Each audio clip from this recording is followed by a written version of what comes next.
1994년에 만들어진 포레스트 검프라는 아주 유명한 영화가 있습니다. 미국에서 만들어진 영화인데요. 아카데미상도 많이 받고 잘 알려진, 아마 우리 성도님 중에도 보신 분이 많은 그런 유명한 영화입니다. 이 주인공인 포레스트 검프는 누구보다 마음이 따뜻하고 선량한 남자입니다. 그런데 지능이 조금 모자라요. 지능이 모자라서 어릴 때부터 사람들에게 놀림을 받고 또 이제 놀림감으로 하여튼 힘들게 이제 성장하게 되죠. 그런데 이 포레스트 검프에게는 아주 현명한 어머니가 있었고 또 천사와 같은 제니라는 여자친구가 있어가지고 계속해서 용기를 주고 힘을 주고, 그래서 아주 훌륭하게 어른으로 성장하게 됩니다. 그런데 세상에서 가장 사랑하는 어머니와 또한 여자친구 제니, 이제 결혼까지도 했는데 이 어머니와 제니가 이제 병으로 죽게 돼요. 병으로 죽게 됩니다. 그러자 이 포레스트 검프가 어떻게 보면 자기 인생에서 가장 중요한 두 사람인데 이 병으로 잃게 되니까 큰 슬픔과 충격에 빠지게 되죠. 이때 포레스트 검프는 아무 이유 없이 달리기 시작합니다. 이 상황을 주체할 수가 없으니까 이제 무작정 뛰기 시작을 하는 거예요. 뛰기 시작했어요. 사실 이 포레스트 검프는 어릴 때부터 이 달리기에 재능이 있었어요. 재능이 누구보다 빠르게 달리는 사람이었고, 그래서 삶에 어려움이 오거나 힘든 일이 생기면 달렸거든요. 그래서 지금도 이제 달리는 거예요. 처음에는 이 마을 끝까지 한번 내가 달려봐야 되겠다 해서 뛰기 시작했는데 마을 끝까지 오니까 좀 더 뛰고 싶은 거예요. 그래서 더 뛰어서 마을을 넘어서 도시를 넘어서, 그러니까 미국에는 주 다니니까 주를 넘어서 대륙을 횡단하는, 그렇게 되는 거예요. 그래서 먹고 자는 시간 빼고는 하루 종일 달리는 겁니다. 근데 한 2년 정도를 그렇게 달리니까 이제 사람들이 주목하기 시작하는 거예요. 저 사람 뭐길래 저렇게 계속 뛰어다니나, 계속 달리나. 그래서 2년이 지나니까 이제 방송국에서 취재가 나오는 거예요. 기자들이 달라붙어 가지고 왜 뛰십니까? 무엇을 위해 달리십니까? 이유가 없거든요, 그죠? 포레스트 검프는 아무 이유 없습니다. 근데 기자들이 믿지를 않아요. 혹시 세계 평화를 위해서 달리십니까? 아니면 환경 보존을 위해서 달리십니까? 아니면 어려운 이웃들을 우리 돕기 위한 그런 캠페인을 위해서 달리십니까? 막 거창한 명분을 대고 계속 물어봐요. 근데 포레스트 검프는 저는 아무 생각 없이 뛰는 겁니다. 근데 계속 믿어주질 않는 거죠. 그러니까 이렇게 이제 방송도 타고 유명해지니까 사람들이 따르기 시작했어요. 이제 추종자들이. 그래서 우리도 포레스트 검프를 따라서 뛰자. 그래가지고 처음에 수십 명, 많게는 이제 수백 명이 그 뒤를 쫓아서 막 뛰기 시작하는 거예요. 분명히 무슨 큰 뜻이 있을 것이다, 큰 깨달음을 가진 사람일 것이다, 그런 기대감을 가지고 뛰기 시작을 하는 거예요. 그래서 포레스트 검프는 이 영화입니다. 영화에서 3년 2개월 14일 16시간을 뛰어요. 그리고 이제 길 한가운데 탁 멈춰섭니다. 탁 멈춰서 버렸어요. 계속 3년 동안 뛰다가 딱 멈춰섰어요. 그러니까 그 뒤에서 따라오던 수백 명의 사람들도 탁 멈춰섰겠죠, 당연히. 그리고 드디어 우리 선생님이 뭔가 대단한 말을 하시겠구나, 대단한 깨달음을 우리에게 주시겠구나. 그래서 사람들이 조용히 보라고, 다 조용히 보라고, 길 한가운데니까 조용히 보라고, 선생님 무슨 말 하시나 들어보자고 막 했는데 이 포레스트 검프가 딱 뒤돌아서서 한 말은 제가 너무 피곤합니다, 저 집에 갈랍니다. 그리고 집에 가버렸어요. 이때 이제 함께 달렸던, 제일 앞장섰던 사람이요, 그런 포레스트 검프를 보면서 이렇게 말을 해요. 우린 어찌합니까? 딱 그 말하고 이제 화면이 확 바뀌어버려요. 그러니까 뭔가 대단한 깨달음이 있을 줄 알고, 뭔가 대단한 것이 있을 줄 알고 쫓아왔는데 피곤하다고 집에 가버렸어요. 그러니까 우린 어찌합니까? 따라온 우린 어찌합니까? 그렇게 말을 해요. 사람들은 3년 동안 쉬지 않고 뛰는 이 포레스트 검프를 보면서 그가 분명 뭔가를 대단한 것을 깨달은 그런 사람일 것이다, 지레 짐작을 했습니다. 그를 따라가면 필시 대단한 것을 발견할 수 있지 않을까, 얻을 수 있지 않을까, 그렇게 믿었어요. 하지만 포레스트 검프는 그의 말대로 아무 이유 없이 뛰었어요. 그야말로 아무 이유 없이 뛰었던 것입니다. 그는 사람들에게 어떤 것도 약속한 적이 없어요. 그는 항상 솔직했어요. 아무 이유 없이 뜁니다. 항상 그렇게 말을 해왔거든요. 그래서 그는 사람들에게 어떤 잘못도 하지 않았습니다. 잘못이 있다면 이 포레스트 검프에게 헛된 기대를 품고, 그죠? 자기 자신들이 원하는 것을 이 포레스트 검프에게 기대한 사람들에게 이 잘못이 있다고 할 수가 있는 것이죠. 하나님께서 사람을 창조하실 때 혼자가 아닌 이 공동체를 이루도록, 그렇게 공동체를 이루어 살도록 만드셨습니다. 하나님께서 아담과 하와, 첫사람 아담과 하와를 창조하시면서 제일 먼저 주신 제도가 뭐냐면 결혼 제도예요. 이 결혼을 통해서 가정이라는 공동체를 이루게 하셨습니다. 사람은 가정이라는 가장 작은 공동체로부터 사회라는 가장 큰 공동체에 이르기까지 많은 공동체 안에 소속되어서 살아가고 있습니다. 이것을 이제 일반인들이 이제 설명할 때 조금 고상한 말투로 뭐라고 하냐면, 사람은, 인간은 사회적 존재다, 이렇게 표현을 하지요. 이 사회적 존재라는 것이, 존재라는 말은 사람은 공동체 안에서만 살아갈 수가 있다, 공동체를 속에서만 살아갈 수 있다라는 뜻입니다. 근데 이 공동체가 제대로 서고 작동하기 위해서 반드시 필요한 게 있는데, 질서입니다. 이 질서가 있어야 돼요. 이 공동체 안에는 그야말로 다양한 사람들이 함께 모여서 살아가게 되는데, 이 다양한 사람들이 함께 어울려 살기 위해서는 그 안에 질서가 분명하게 있어야 합니다. 만약 공동체 안에 질서가 없다면 어떻게 되겠습니까? 질서가 없어요. 다 제각기 자기 마음대로 행동하고 말하고 자기 멋대로 한단 말이에요. 그럼 이건 이름만 공동체일 뿐이지 사실 공동체가 아니겠죠. 그런 공동체, 질서가 없고 제멋대로 하는 사람들만 모여 있다면 그 공동체는 무너질, 엉망진창이 될 수밖에 없을 것이고, 결국은 무너질 수밖에 없을 것입니다. 해체되게 될 거예요.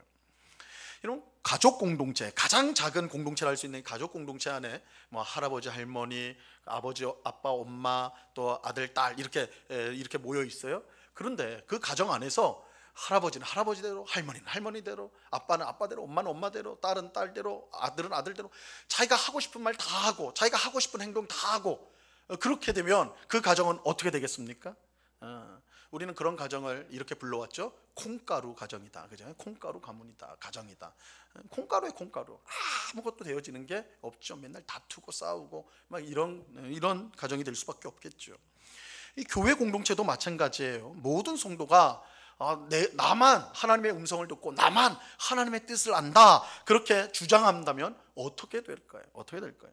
이 성도 간의 싸움과 다툼이 끊이지 않겠죠. 내가 하나님 음성 들었어, 내가 하나님의 뜻을 알아, 너 당신 틀렸어, 이렇게 한다면 교회 안에 모이기만 하면 으르렁거리고 싸울 거란 말이에요. 그렇죠? 그러면 교회 공동체는 분명히 무너질 수밖에 없을 것입니다. 실제로 사도 바울은 고린도 교회 성도들이 예배 시간에 자신이 하나님의 음성을 들었다라고 주장하면서 말을 서로 일어나서 말하는 사람들에 대해서 이렇게 책망하면서 말을 했어요. 고린도전서 14장 33절 말씀입니다. 같이 한번 읽어볼게요. 시작. 하나님은 무질서의 하나님이 아니시오 오직 화평의 하나님이시니라. 예배 시간에 막 설교자가 앞에서 하나님 말씀 전하고 있는데 저 한쪽 구석에서 손을 탁 들더니, 지금 하나님의 말씀이 저에게 임했습니다, 여러분 들어보십시오, 저 설교자가 하는 말 그거 잘못된 겁니다, 제가 맞습니다, 이렇게 말을 해요. 근데 저 한쪽 구석에서 또 그래요. 아니에요, 저한테 하나님 말씀이 왔어요, 이게 하나님의 뜻이에요. 막 온갖 군데서 그렇게 되면 그 예배가 어떻게 되겠냐고요. 그죠? 아무것도 안 되는 거겠죠. 사도 바울이 뭐라고 그래요? 고린도 교회에서 그런 일이 있었거든요. 그 교회 은사가 풍성해가지고 막 제멋대로. 그러니까 바울이 뭐라고 합니까? 하나님은 무질서의 하나님이 아니다, 하나님은 화평의 하나님이다. 이 말은 질서의 하나님이라는 거예요. 질서의 하나님. 그래서 하나님이 그렇게 온갖 군데에서 온갖 사람들에게 뜻을 다 다르게 알려줘가지고 교회 안에서 이렇게 혼란이 일어나도록 하시는 하나님이 결코 아니다, 그렇게 말씀하는 거예요. 이 교회 공동체 안에서 성도들은 모든 것을 품위 있고 질서 있게 해야 된다, 이렇게 말씀하는 거예요. 하나님은 질서의 하나님이시기 때문에 모든 일을 품위 있고 질서 있게 해야 된다, 이렇게 말씀합니다. 공동체가 제대로 서고 운영이 되려면 반드시 질서가 있어야 돼요. 그런데 질서가 있다는 것은 공동체를 이끌어가는 사람과 따르는 사람이 있다는 뜻이에요. 여러분, 사공이 많으면 배가 어디로 가게 됩니까? 이거 쉬운데 사공이 많으면 배가 어디로 가요? 산으로 가요. 그죠? 산으로. 배는 어디에 있어야 돼요? 물에 있어야죠. 바다에 있어야지. 강에 있어야죠. 그런데 사공이 많으면 어떻게 된다고요? 선장이 많으면 그 배가 엉뚱한 데로 간다는 거예요. 저 산으로 간다는 거예요. 산으로 간다. 선장에 있어가지고 그 배를 어디로 목적지를 향해서 갈 수 있도록 그렇게 해야 되는데, 다 선장이야, 다 선장. 그래서 이 길로 가야 됩니다, 저 길로 가야 됩니다, 서로 막 주장하고 다투고 싸우면 언젠가 배가 산에 있는 기적이 일어난단 말이에요. 그죠? 엉터리는 그렇게 될 수가 없어요. 배에 선장이 있으면 배의 다른 사람들은 그 선장의 지도를 따라서 자기가 맡은 일을 해야지 배가 원하는 목적에 다다를 수가 있는 것입니다. 지도자와 그를 따르는 사람들이 질서 안에서 협력을 해야지 공동체가 바르게 서고 운영될 수가 있는 것이죠. 자, 이런 점에서 지도자가 얼마나 중요한지 몰라요. 이 포레스트 검프처럼 아무 이유 없이 행동하는 사람을 따르게 되면 결국은 무슨 말을 하게 돼요? 우린 어찌합니까? 이렇게 돼버리는 거예요. 그 사람이 비록 선한 사람이라 할지라도 지도자가 아닌데 그런 사람을 지도자로 생각하여 막 따라가면, 잘못 생각해서 따라가면 우린 어찌합니까? 이렇게 돼버리는 거예요. 더 나쁜 경우 자기 이익만 추구하는 지도자를 따르는 사람들은 그 사람과 망하게 되죠. 지금 우리 한국 사회에 이단 문제가 심각해. 이거 교회만의 문제가 아니라 사회적 문제까지 대두되고 있지 않습니까? 이단의 문제가. 이단이란 게 뭐예요? 성경을 말하고 하나님을 말하면서 그 이단 교주가 있어서 내가 하나님이고, 그죠? 내가 계시하는 자다 이렇게 하는 거잖아요. 근데 그걸 왜 하는 거예요? 진짜 계시를 받아서 하나님이라서 그런 거예요? 아니, 자기 이익을 위해서 그런 거잖아요. 우리 보면 다 이단 교주들과 그 측근들이 그 따르는 자들이 바친 것들로 호의호식하잖아요. 따르는 사람들은 다 가정도 파탄나고 직장도 다 그만두고 막 이렇게 어렵게 사는데 이 교주들하고 그 측근들만 배불리는 거 아닙니까? 그죠? 아주 나쁜 목적으로 그렇게 이끌어가는 거죠. 그런데 이단 교주만 망합니까? 그 측근들만 망해요? 아니잖아요. 같이 망하잖아요. 잘못된 지도자를 따르면 그 지도자만 망하는 게 아니에요. 따르는 자들도 함께 망하는 거예요. 자, 이런 점에서 공동체에 있어서 좋은 지도자는 너무나 중요해요. 좋은 지도자가 세우는 거 너무 중요해요. 가정의 지도자라 할 수 있는 가장이 사랑으로 가정을 돌보고 책임 있게 가정을 꾸려간다면 그 가정 공동체는 정말 행복한 공동체가 될 거예요. 교회 지도자인 목사와 장로가 자기 이익이 아니라 성도의 이익을 위해서 헌신하고 교회 안에 들어오는 죄를 물리치고 성도들의 허물을 사랑으로 덮어주고 하나님의 뜻에 합당하게 교회를 섬긴다면 그 교회는 정말 행복한 공동체가 될 것입니다. 반대로 가정의 지도자인 가장이 가족들을 돌보지 않고 그냥 자기가 하고 싶은 일만 그렇게 한다면, 그 가정의 형편이 어떻게 돌아가든지 나 몰라 한다면 그 가정은 지옥과 같은 가정이 될 거예요. 교회 지도자인 목사와 장로가 자기 이익에만 눈이 멀어서 성도들에게 무관심하고 버젓이 교회 안에서 불법을 행하고 다투고 싸우는 일에 앞장서면 그 교회는 지옥보다 못한 곳이 될 것입니다.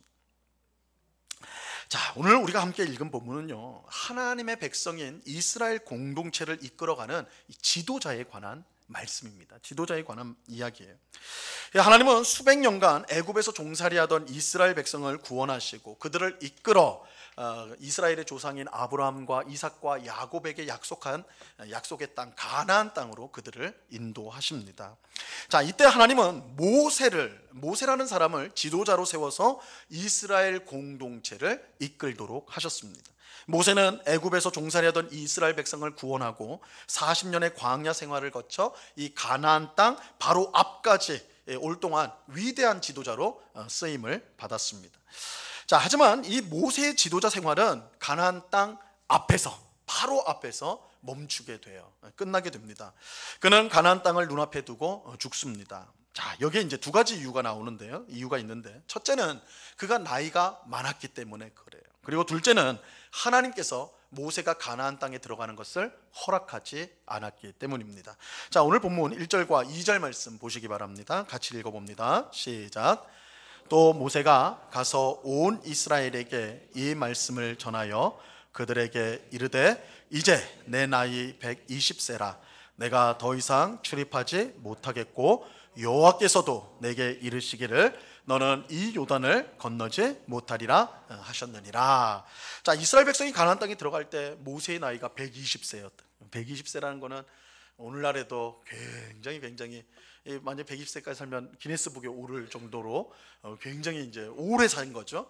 120세가 돼 초고령인데 120세가 되었으니까 당연히 지도자로서 육체적으로 또 정신적으로 그걸 감당하기는 쉽지 않을 것입니다. 그런데 모세가 이 가나안 땅에 들어가지 못한 것은 단순히 나이가 많았기 때문은 아닙니다.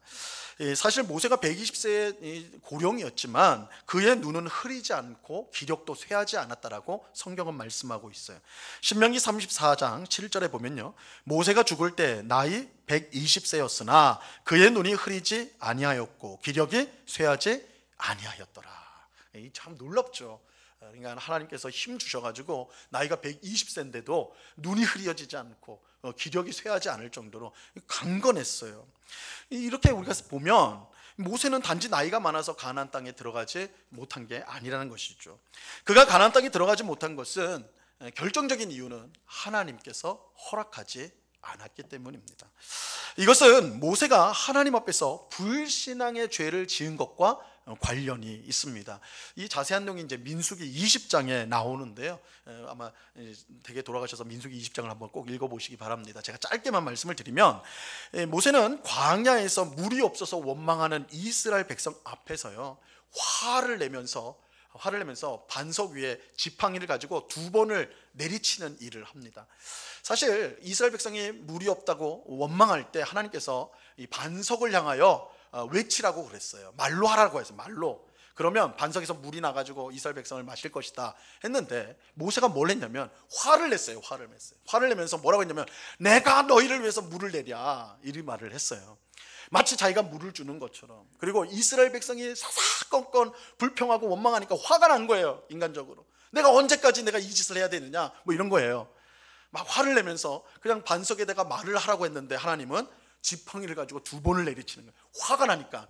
왜냐면 화가 나면 막 책상 두들기고 막 이러잖아요. 모세도 비슷하게 한 거예요. 비록 그렇게 했을 때 반석에서 물이 나가지고 이스라엘 백성들이 물을 마신 건 맞아요. 그런데 그렇게 화를 내고 지팡이를 2번 친 것이 하나님 앞에서는 불신앙의 죄가 된 거예요. 하나님을 온전히 믿지 못함이 되었습니다. 그래서 하나님께서 모세가 그런 온전한 믿음을 드러내지 못했다 하여서 그 죄를 물어서 너는 가나안 땅에 들어가지 못한다, 이렇게 말씀을 하셨어요. 그러니까 이 모세에게 가나안 땅에 들어가는 것은 누구보다도 그의 큰 소망이었는데 이게 그 꿈을 이루지 못하게 된 것이죠. 자, 그런데 이렇게 되면 이 모세도 모세지만 더 당황하고 더 힘들어지게 된 사람들은 누구예요? 이스라엘 백성이죠. 출애굽부터 시작해서 광야 40년을 거치는 그 힘든 여정을 누가 이끌었습니까? 모세가 이끌었잖아요. 그런데 이제 가나안 땅에 직전에 와 있거든요. 이제 들어가면 되는 거예요. 그 앞에 이제 들어가서 그 땅을 차지해야 되는데, 그러니까 목적이 성취가 되는데 리더가 죽어버렸어요. 인도자가 사라져버렸어요. 지도자가 없어져 버렸어요. 굉장히 당혹스럽고 어떻게 보면 무서운 상황이 되어버린 거예요. 그럼 우리는 어떻게 되느냐, 이렇게 되는 것이죠. 자, 그러나 하나님은 무질서의 하나님이 아니라 질서의 하나님이세요. 그래서 하나님은 이스라엘 백성을 위해 이미 새로운 지도자를 준비해 두셨습니다. 그가 바로 여호수아입니다. 오늘 본문 7절 말씀을 보시기 바랍니다. 같이 읽습니다. 시작. 모세가 여호수아를 불러 온 이스라엘의 목전에서 그에게 이르되, 너는 강하고 담대하라.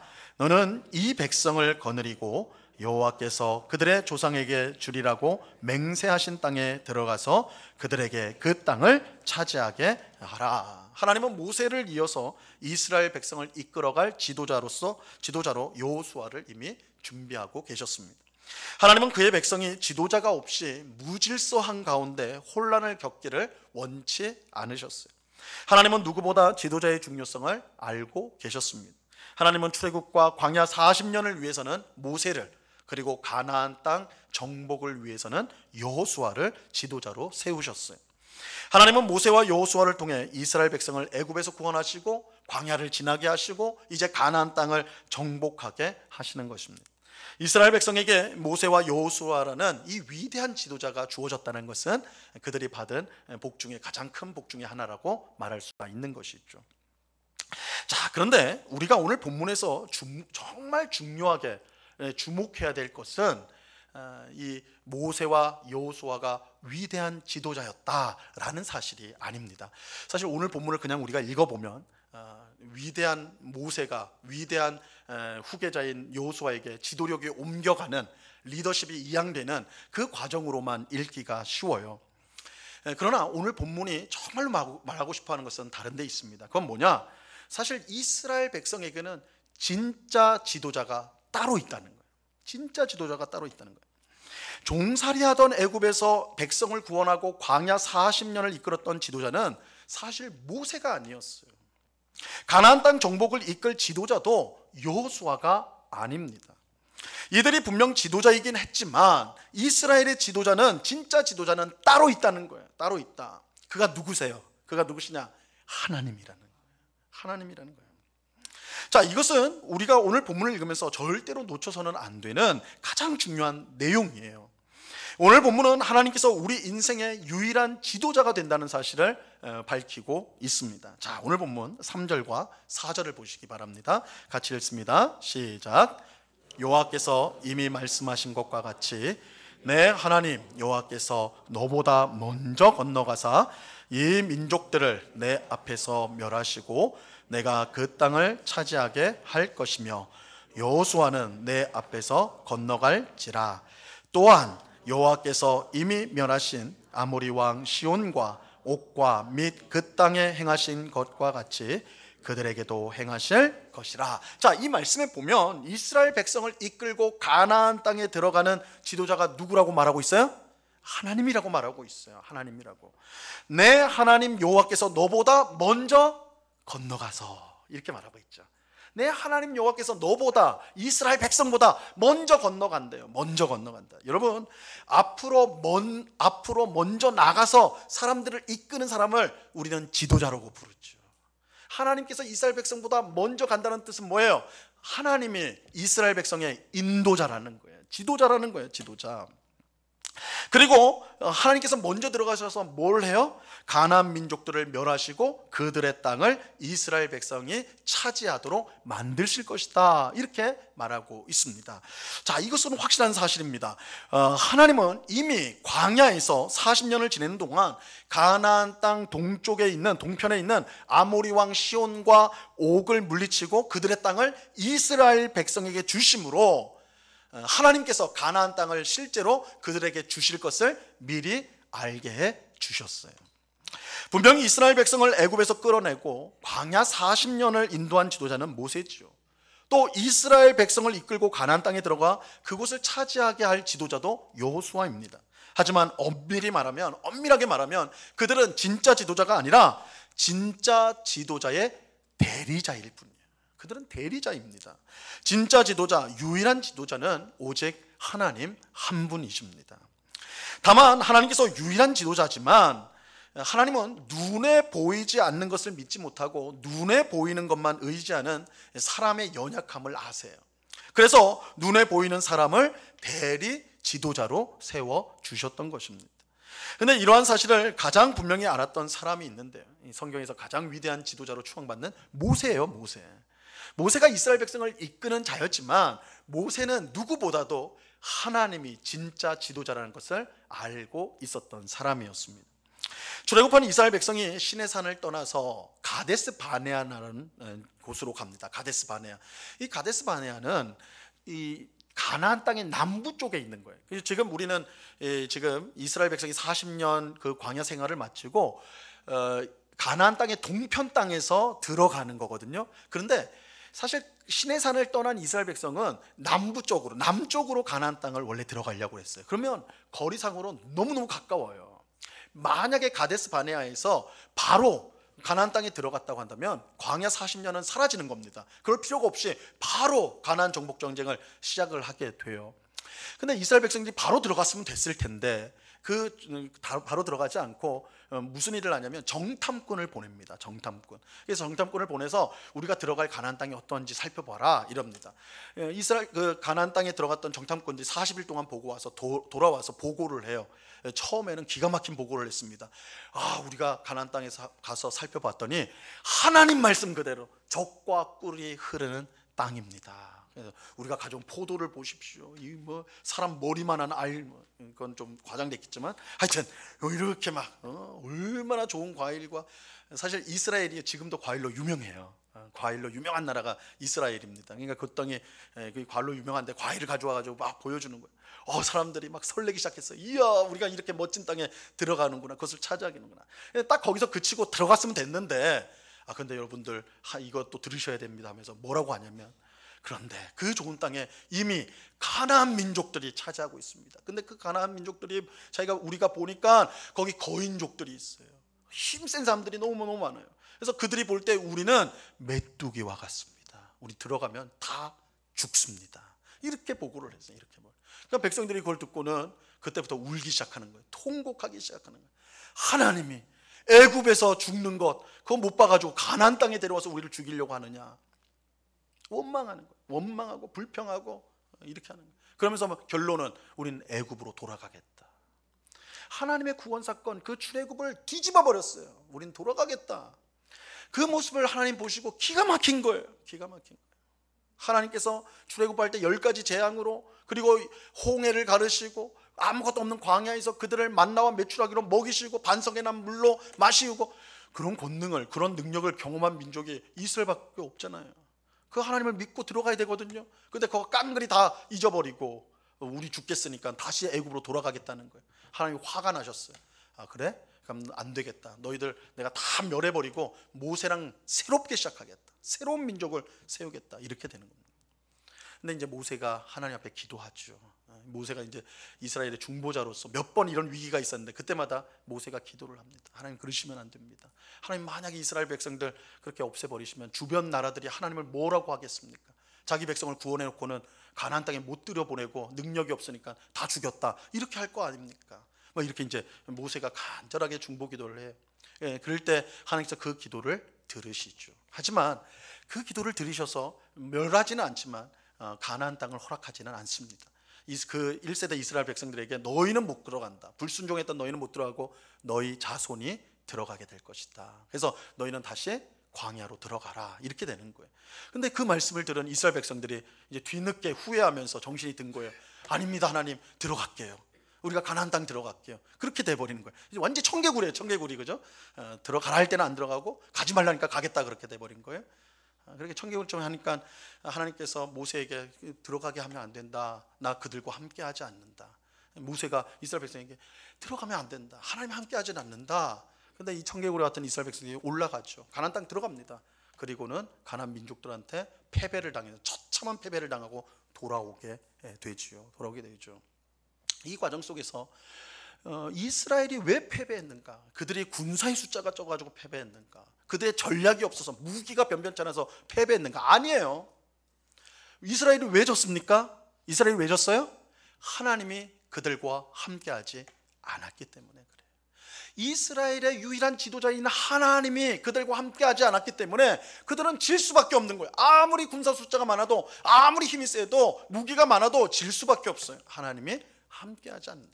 모세가 그거를 너무나 잘 알았어요. 그래서 이스라엘 백성이 들어가지 마라, 올라가지 마라, 싸우려고 하지 마라, 하나님이 함께하지 않는다, 우리의 유일한 지도자인 하나님이 함께하지 않으면 우린 질 수밖에 없다, 들어가지 마라. 모세가 그 사실을 분명히 알았어요. 모세가 비록 출애굽과 광야 40년을 인도한 위대한 지도자였지만 그는 자기가 진짜 지도자가 아니라 하나님이 진짜 지도자인 것을 누구보다 분명히 알고 있었던 것입니다. 오늘 본문에서 위대한 지도자인 모세가 이제 사라지고 새로운 지도자인 여호수아가 등장하게 되죠. 하지만 오늘 본문은 단순히 이 지도자 교체를 우리에게 보여주는 게 아니에요. 오늘 본문은 우리에게 유일한 지도자가 있다라는 사실을 알려줍니다. 인간 지도자는 계속해서 바뀝니다. 모세가 아무리 위대한 지도자라도 사람이기 때문에 결국은 사라져요. 이런 점에서 인간 지도자는 우리가 온전히 신뢰할 수가 없습니다. 모세를 통해 보듯이 인간 지도자는 완전하지 않고, 모세가 아무리 대단한 지도자라도 가나안 땅에 못 들어갔잖아요. 왜 못 들어갔다고 했습니까? 불순종해서. 그러니까 아무리 위대한 지도자라도 잘못할 수가 있고 넘어질 수가 있는 거예요. 또 모세는 인간이잖아요. 인간은 언젠간 죽을 수밖에 없는 거예요. 완전하지도 않고 영원하지도 않아요. 그렇기 때문에 우리가 인간 지도자를 온전히 신뢰할 수 없다는 것입니다. 하지만 완전하고 영원한 지도자가 우리에게 있습니다. 우리의 모든 것을 맡기고 의지할 수 있는 참 지도자가 있습니다. 바로 하나님이세요. 하나님이 우리 인생의 유일하고 영원한 지도자가 되십니다. 그러므로 우리는 유일한 지도자이신 하나님의 말씀을 들어야 합니다. 하나님의 인도하심을 온전히 따라야 하는 것입니다. 양들이 목자의 음성을 듣고 인도하심을 따를 때 푸른 풀밭 쉴만한 물가에서 그 복을 누리는 것처럼 유일한 지도자이신 하나님의 말씀을 듣고 인도하심을 따를 때에 우리는 영원한 하나님 나라에 이르게 되는 것입니다. 우리의 유일한 지도자는 하나님이세요. 그러므로 인간 지도자를 절대적으로 의지해서는 안 됩니다. 인간 지도자는 모세처럼 나이가 들면 사라지게 되고 또 우리처럼 연약하여 얼마든지 언제든지 넘어질 수가 있습니다. 인간 지도자를 하나님처럼 의지하는 사람은 결국은 함께 넘어질 수밖에 없습니다. 우리가 인간 지도자를 따르는 것은 하나님께서 그를 통해 우리를 인도하시기 때문입니다. 그러므로 인간 지도자들을 통해서 하나님을 볼 수 있어야 하는 거예요. 그 인간 지도자가 우리의 참 지도자인 것처럼 그가 다인 것처럼 믿고 따라서는 안 된다는 거예요. 그가 우리의 지도자일 수 있는 것은 하나님이 그를 사용해서 우리를 이끌어 주시기 때문에 그래요. 그래서 인간 지도자를 보면서 우리는 하나님을 볼 수 있어야 되고 인간 지도자를 따른다는 것이 하나님을 따르는 것이 되어야 된다는 것을 우리가 꼭 기억해야 하는 것입니다. 오늘 예배하는 우리가 우리 인생의 유일한 지도자가 하나님이심을 분명히 믿기를 바랍니다. 우리는 인간 지도자를 맹신하면 안 됩니다. 그 위대한 모세도 여호수아도 결국은 사라졌어요. 그 위대한 다윗도 지금 있지 않잖아요. 사라졌어요. 우리는 인간 지도자를 맹신하고 절대적으로 의지해서는 안 됩니다. 우리가 인간 지도자를 믿고 따르는 것은 하나님께서 그들을 사용하시기 때문입니다. 우리는 인간 지도자를 믿고 따르는 것이 아니라 그들을 사용하시는 하나님을 믿고 따르는 것입니다. 이것을 분명히 알아야 인간 지도자를 따르다가 함께 망하는 일이 없는 것입니다. 인간 지도자들을 맹신하게 되면 아무 이유 없이 달렸던 포레스트 검프를 달렸던 사람들과 똑같은 말을 결국에는 할 수밖에 없게 되는 거예요. 우린 어찌합니까? 정말 비참한 말입니다. 그죠? 내 일생을 걸고 내 전 재산을 걸고 어떤 사람을 쫓아왔는데 그 사람이 가짜라고 드러난다면 이 말하는 거 우리는 어찌합니까? 여러분 이단 교주 따랐던 사람들이 인터뷰하는 거 보세요. 그 말이잖아요. 우리는 어찌합니까? 그런 말을 해서는 안 된다는 거예요. 그러나 우리 인생의 유일한 지도자이신 하나님을 따르는 사람은 절대 후회하지 않습니다. 하나님께서 우리에게 가장 복된 약속대로 우리를 하나님 나라로 인도해 주시기 때문입니다. 그러므로 하나님을 따라야 합니다. 하나님의 말씀을 들어야 합니다. 하나님의 인도하심에 순종해야 합니다. 이것이 우리를 가장 복되게 만드는 것입니다. 우리 인생의 유일한 지도자이신 하나님을 항상 따름으로 하나님이 주시는 풍성한 삶을 살아가는 결국에는 하나님 나라에 이르는 우리 모두가 될 수 있기를 바랍니다. 인간 지도자를 신뢰하지 마시고 그 인간 지도자를 세우신 하나님을 바라보고 신뢰해야 돼요. 그래서 인간 지도자가 하나님의 말씀대로 우리를 이끈다면 그 순종은 하나님을 향한 순종으로 우리가 따라가야 되는 거예요. 하지만 아무리 위대한 아무리 평판이 있는 지도자라도 하나님의 말씀이 아닌 그저 자기 생각, 자기 철학, 자기 신념으로 이끈다면 그거 따라가면 안 되는 거예요.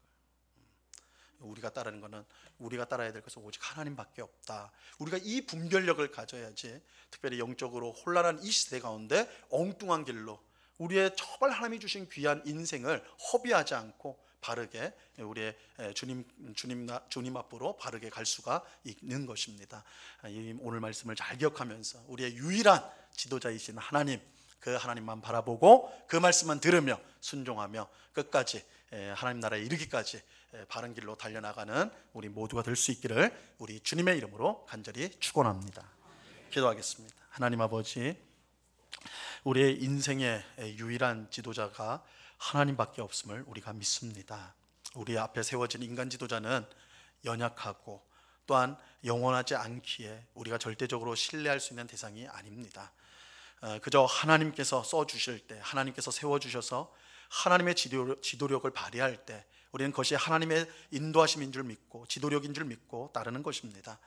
만약 하나님의 말씀에 어긋나고 잘못된 길로 이끄는 지도자가 있다면 아무리 평판이 있다, 명성이 있다 할지라도 우리는 그 길로 가서는 안 될 것입니다. 우리의 유일한 지도자는 오직 하나님밖에 없습니다. 우리가 이 분명한 진리를 마음에 새기고 특별히 영적으로 참으로 혼탁한 이 시대에 진정한 지도자 하나님임을 우리가 따르며 순종하여 하나님 나라에 이르기까지 정말 옳은 길로 진리의 길로 나아가는 저희 모두가 되도록 은혜를 내려 주시옵소서. 우리 주님께 감사하며 예수 그리스도 이름으로 기도드리옵나이다. 아멘.